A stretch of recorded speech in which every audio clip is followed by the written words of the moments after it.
education, we let the people stop thinking. No.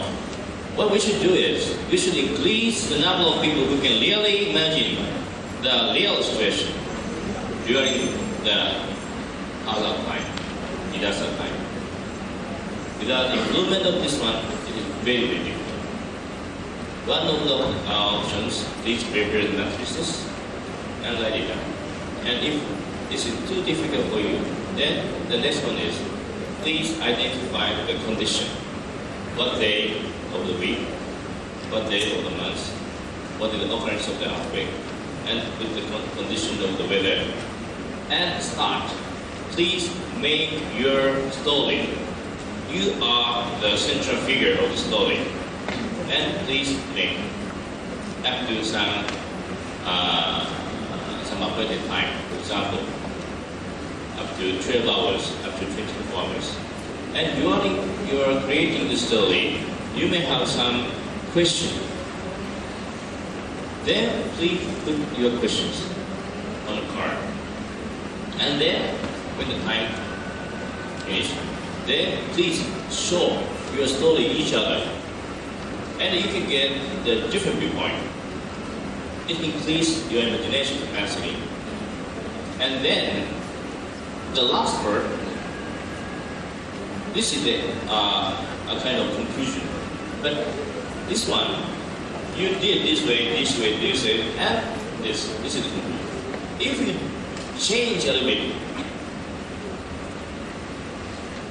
your performance or what you did, the end might be happier, might be unhappy. It depends on what you did. So please think about what is the most, what is the best thing that you should do. And then when you put ruler, put your story here, and then you may have some idea. You, your friend, or your parents, your brother or sister are making a different story. Then please think about, or please discuss, whose one is the proper one. Without this kind of documents, it's very difficult for the people to discuss truthfully. And then please answer, solve the questions that you generated by the cooperation of all the participants, all the persons. And then the next, we started from this condition. But suppose if you have some, for example, 20 seconds before this initial condition, what can you do to change the environment better after hazard attack? If you have one day before your condition, what you can do and what you can change the environment. So please keep thinking in this way. Then your imagination capacity is increased. Then you may have much better ideas, and you may have much better countermeasures. Please keep and doing this kind of trainings. Thank you very much. Thank you, Professor Maguro. I would like to invite Bapak Anil to answer some questions that were asked previously. Yeah, okay. I would like to answer the first questions. How to strengthen the awareness of people in disaster risk mitigation. Yeah, I think there are two main activities can be used in order to strengthen the awareness of people for disaster risk reduction. First, by education, starting from the elementary school. This is very crucial because in early age, kids can be very useful in learning about how we deals with any kind of disaster. But for the adult, this is very difficult because they have some already perceptions about what is disasters and what is the causes or something like that. But for kids, they only receive and then learn and practice. So that's very useful for strengthening the awareness, starting from early in the age of kids. And the second, for the adult itself, we can involve them into the process in disaster risk reduction planning. So that's why, like Aceh, for example, we involving all of them in the village planning, for example.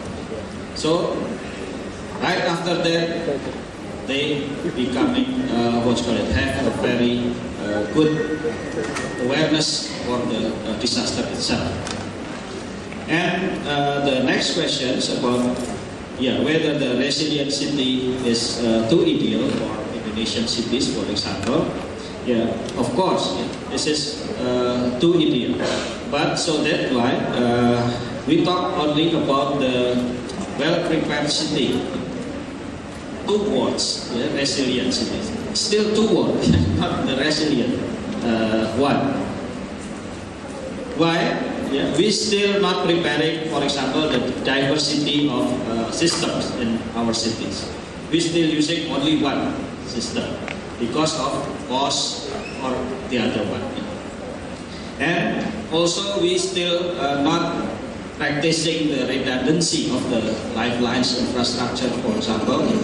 So that's why, again, this is because we mostly consider the cost, efficiency, and like that. Also, we not providing a decentralized system of vital utilities. For example, we still using centralized water supply, for example. If the subsystem collapse, all of the city system collapse. So that's why we still put on the emphasis in capacity building to adapt, to make adaptation and mitigation for stakeholders, not the third or the three other activities in preparing the resilient city. I think that's also answer the other questions about the awareness. Okay, thank you. Thank you, Bapak Andi. I'm sorry the time is up. So I would like to conclude the session. It's quite difficult to see what kind of lesson we've learned today, but allow me to conclude some things from my point of view. What's important thing is that we should start from small things that we can improve, and then we have to really see the implementation of the trial of those ideas in the field, whether it's matched with the current situation or not. And interaction between stakeholders are really important. Secondly, I see that there's very interesting things where some data are really necessary. From what we learned from session 1 and session 2, all are based on a very accurate data. So in this situation, I think scientific approach is quite true when we have to be very skeptic. Is it true? Is it correct? So we have to question all of those things to test our methods and to test our approach. To see whether it's similar, it is in line, it is solve the problem in the field. That's the small things that I think we can learn from this session, from all of the presenters here.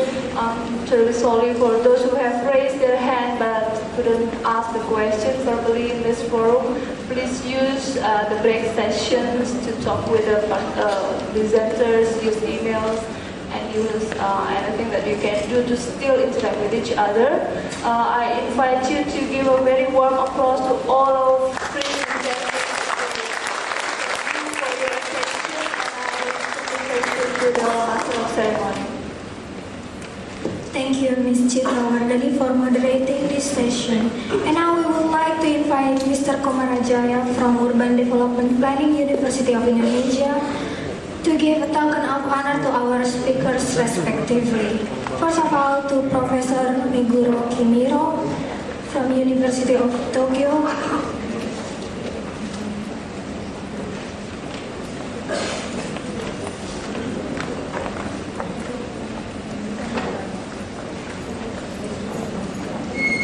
Thank you so much, Professor.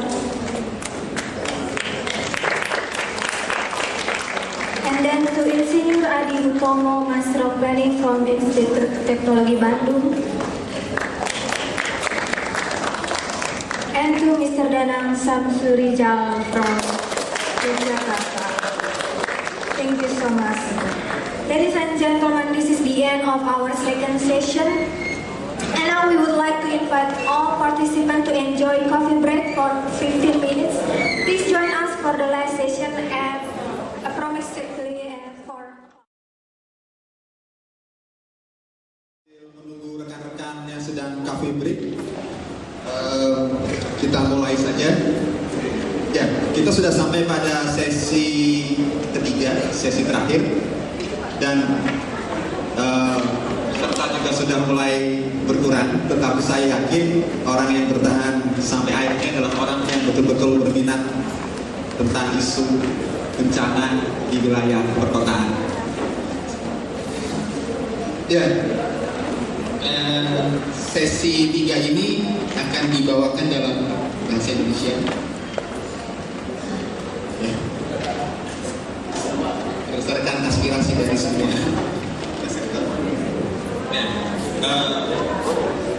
Sesi 3 ini akan mengambil tema upaya mitigasi dan kesiapsiagaan bencana pada komunitas di wilayah perkotaan. Jadi pada sesi 3 ini kita akan banyak mengeksplor, akan melengkapi pengetahuan kita. Jika tadi pada sesi pertama kita berbicara tentang kebijakan yang levelnya nasional policy atau bersifat makro, dan sesi kedua kita berbicara tentang pengalaman daerah dikombinasikan dengan framework residency maupun paparan dari Profesor Meguro tentang konstruksi. Sesi ketiga ini kita akan lebih fokus kepada pembelajaran atau best practices tentang upaya mitigasi bencana khususnya di wilayah perkotaan. Sesi 3 ini akan menghadirkan 5 pembicara paling banyak dibanding sesi berikutnya. Pembicara pertama, jika saya boleh memperkenalkan para pembicara, adalah nanti yang pertama kali akan menyampaikan paparannya adalah dari studi perkotaan. Ya, saya ada beban sedikit. Ada dari studi perkotaan ada Pak Komarajaya dan Mbak Ireng Sondang. Jadi kalau saya akan membacakan CV singkat Pak Komara. Pak Komara ini beliau ketua program studi perkotaan UI, sedangkan Mbak Iren itu staf peneliti di studi perkotaan UI. Jadi Pak Komara dan Mbak Iren ini akan memaparkan hasil penelitian dari rekan-rekan di studi perkotaan tentang pemetaan mapping resiko, mapping kerentanan maupun mapping kapasitas di beberapa kota besar di Indonesia. Kemudian untuk pembicara kedua ada Mbak Nik Parlan. beliau kalau kita iseng gitu ya, pakai Google gitu kan. Saya juga suka iseng gitu kan, pakai Google gitu kan. Saya ketik nama-nama keyword pembicara. Saya pikir pembicara yang ada hadir di sini adalah semua orang yang gabungan antara praktisi maupun akademisi. Jadi kalau kita ketik nama Mbak Ani, kita akan menemukan nama beliau sangat terkait dengan bencana.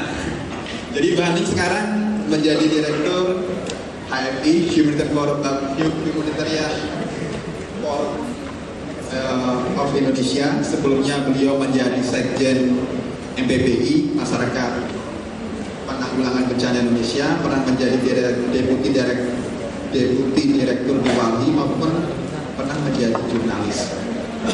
Kemudian untuk Mbak Hani ini akan memaparkan tentang beberapa catatannya terkait dengan pendampingan komunitas di wilayah perkotaan. Jadi catatan-catatan Mbak Hani tentang upaya mitigasi bencana di wilayah perkotaan. Dan yang terakhir ada rekan-rekan dari Wahana Visi Indonesia atau yang sering dikenal juga sebagai World Vision gitu ya. Mungkin rekan-rekan di sini sudah pernah mendengar. Jadi rekan-rekan WVI ini memiliki program mitigasi bencana, pengurangan risiko bencana di wilayah perkotaan. Jadi nanti akan bercerita tentang pengalaman pendampingan di Ciliwung. Ada dua presenter, Mbak Veronica Diana, biasa dipanggil, dan Mas Panji Dwi Prasetyo. Mas Panji ini menjadi koordinator untuk program Urban Community Resilience Disaster Risk Reduction. Jadi program ini mengambil tempat di Bantaran Ciliwung.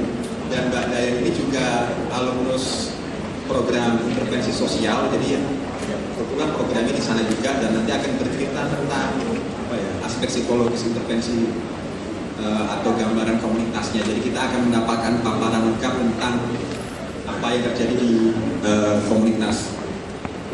Mungkin untuk mempersingkat waktu, silakan Pak Komara dan Mbak Kiren.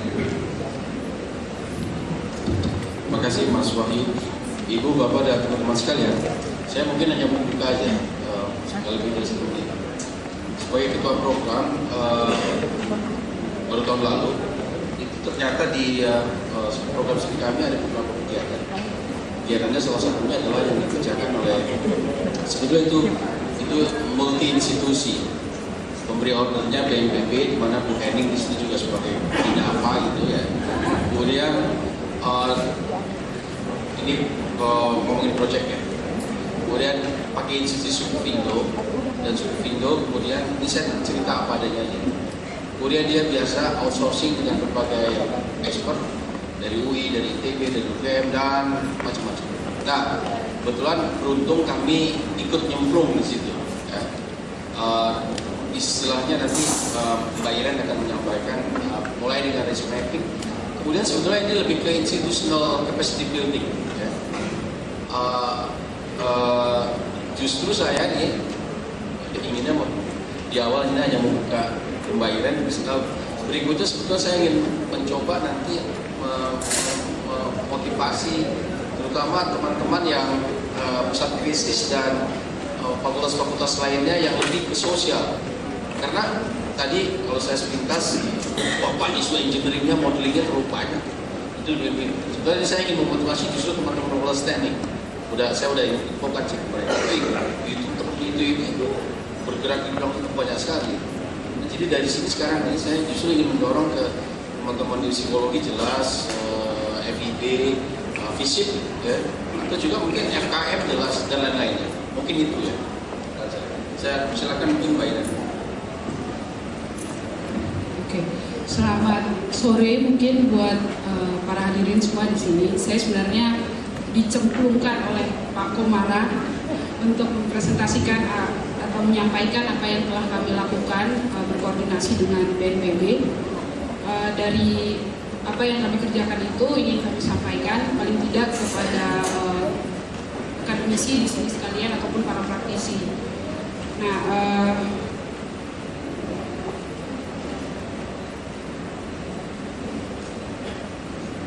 berikutnya. Oke, saya memulai presentasi ini mungkin dari, saya berdiri mungkin ya.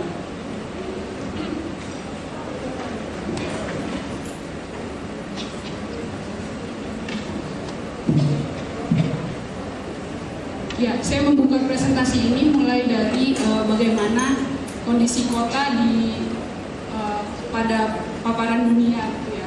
Bahwa 2007-2008 itu UN menyatakan bahwa 50%